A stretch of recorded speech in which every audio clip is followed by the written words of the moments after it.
open door. But it was also like awakening, because it made me realize, like, yeah, I need to make sure that I'm getting out there and like keeping my YouTube and stuff updated with new stuff, because do you know what I mean? Because I've got videos on there, I've got music, but they're from like 2013, 2014. We're in 2019 now, so it's like 5 years. So people are like, so if people want to book me, they're like, she hasn't been singing since 2014. I've still been singing, I've still been doing gigs, I just haven't put stuff out there like that on social media. Exactly, they're like, is her voice even still working? That's what he was like. When Dion was like, trust me, you need her, he was like, how do I know she can even still sing? Dion was like, I know she can still sing, she's gotta do it. And then it was from that he was like, yeah, I need to book you again.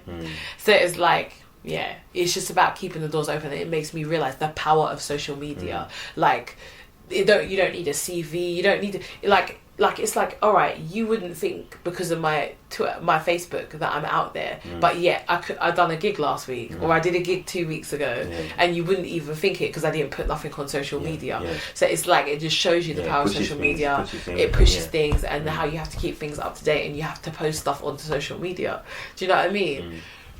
So I think that's something. So moving forward, that's what I wanna do now. So what's your next album gonna be? My next album, what's it gonna be about? I think it's definitely gonna be about life, because in the interim, 2 years ago, I lost my dad to cancer, to prostate cancer, and Dad was a big part of obviously always a big part of my life. Like, he raised me with my mum. Do you know what I mean? But also, he was like my biggest cheerleader. My biggest, like, anything you want to do, you put your mind to it, you can do it.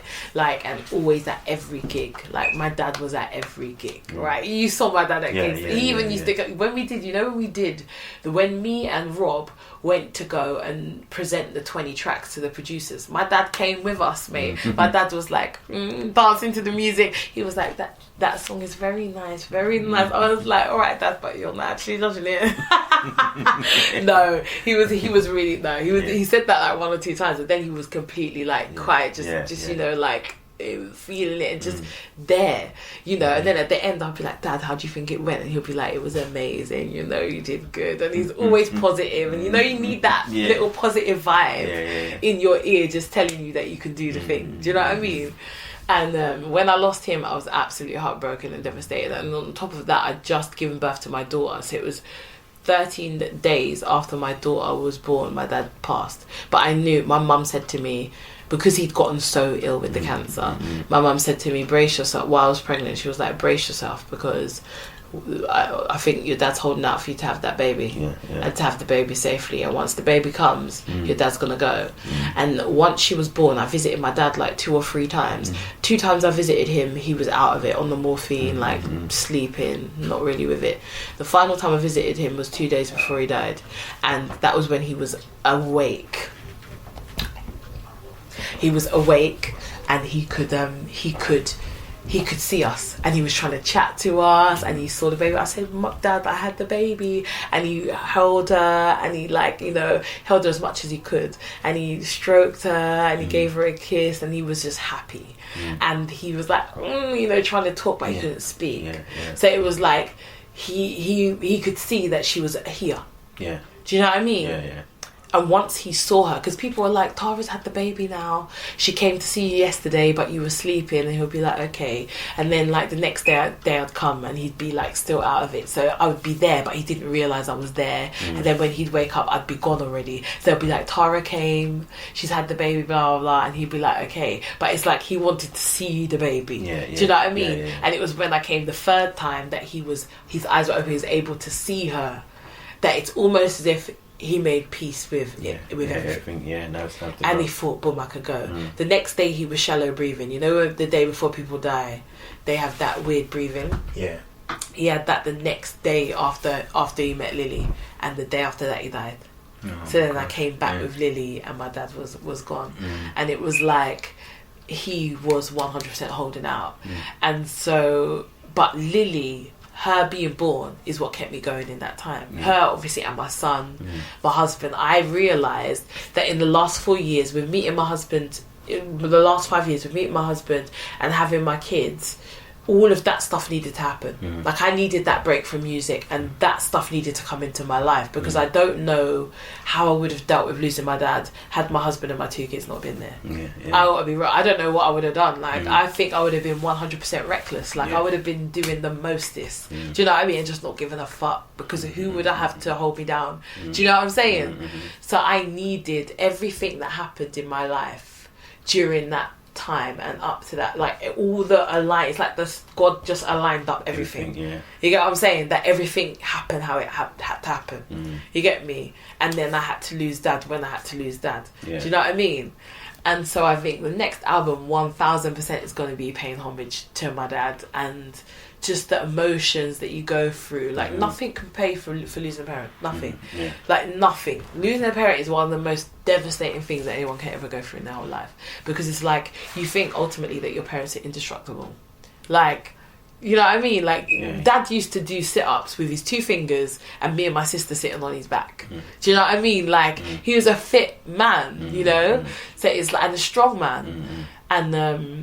And he's really, even the doctors are like, they don't know how he lasted so long with the cancer that he had, because it got so aggressive towards the end. They gave him 2 months to live. We did the celebration of life party. I think we came to that.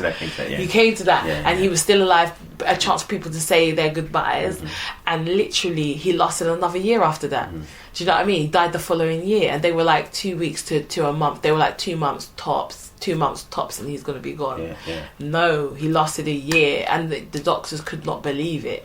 But I think that's also your spirit. I think that celebration of life festival that we did, it gave him that breath of life. Like, he saw how much people loved him, and it's like he wanted to hold on for as long as he could, you know.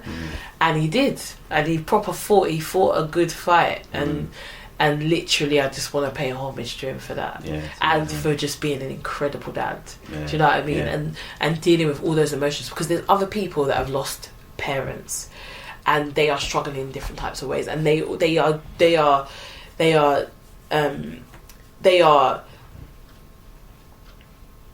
are dealing with it and coping with it in different types of ways. They're using their own different coping mechanisms, and I want to write songs that help to encourage them to be able to get through that difficult time. So that, but I also wanted to have a reggae vibe, because my dad loved reggae. So you mentioned reggae. And so I really want to do like a reggae album, like a reggae kind of vibe. I really want to do that. So I'm just currently like on the lookout in the Netherlands at the moment, where we live in like Amsterdam, for like reggae musicians, so we can start rehearsing together, and writing, just to keep writing. Well, if I can like raise the pennies and like I throw my hat in the ring, I'll definitely come and do some gigs if I can. Oh yeah. So I'll definitely be absolutely get involved in that. Absolutely. I'm not doing anything musically right now, so you need to get back on it. You can get back on it with me. I have my hiatus. So everybody needs it, man. Everybody needs it. Every musician has their break. The only musician that I ain't seen have a break yet is Beyonce. Have I seen? Is Beyonce had a break? I think she had 1 year break, innit? Yeah, she had a 1 year break. I think she had a little. Yeah. But every good musician has a bit of a break. And Beyonce's a good musician, so yeah, she did have about a year. But like, you got a hiatus when you need it. Yeah. So your journey has been quite amazing. It's been crazy. Quite amazing. There's gonna be, and there's obviously more as well. So all right, so we're gonna call it there. All right, because I don't want to encroach on other stuff that we could be talking about. Yeah. So, you see how one thing leads to yeah. But it's a beautiful journey. So all right, so this is GM the Life Coach. Here with Tara Brown. We just here from Netherlands. I had to capture like it's all like 12:30 right now. I don't care. I'm just making sure I get this down. Yes. This woman is so amazing. So you can catch me. This is an inflated list now, so you can catch me on Instagram, Facebook, Apple Podcasts, Google Podcasts. Castbox. Wow. Castbox, exactly. SoundCloud, Spotify, and Speaker.com. Wow. So I've got my social media game on point. You know I need to obviously get mine. You can catch me on Twitter, Instagram, and Facebook. That's it. That's all I'm on. As Tara Brown Music. So Tara Brown Music, is my Instagram. Please, I've only just got onto Instagram as well. I'm not gonna lie. I literally joined Instagram like a couple months back. And I was like, What? You were like, when were you? Yeah, you were never on Instagram. Yeah, I literally like I can count the weeks that I've been on Instagram. Yeah. I bet you mentioned everybody as well now. Literally. Yeah. So Tara Brown music. Yeah, wicked. All right. So thanks for listening, guys, and hope you enjoyed it. And take care. Bye. Bye. So there you have it. Hope you guys enjoy that interview. Tara is an amazing lady. I think you agree. She's done so much and she's still on her journey, so that's great. And we're all on our journeys.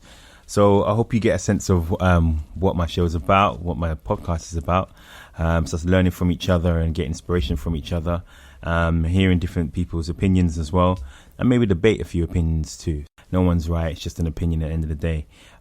So let's just learn and let's talk. So if anyone's going through a situation and they need someone to talk to, they might need guidance for a relationship situation or something at work isn't going right, then head over to GM the Life Coach website.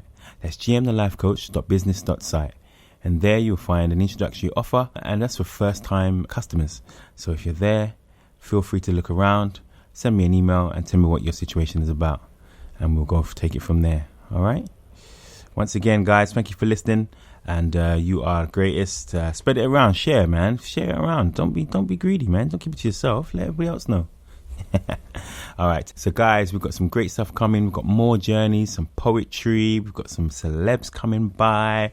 Oh my gosh, there's so much coming up. All right, so listen, like I said, share it around and take care of yourself. Peace. GM the Life Coach, only on Speaker.com, YouTube, Spotify, Google and Apple Podcasts, SoundCloud and Castbox. Like, share and subscribe now.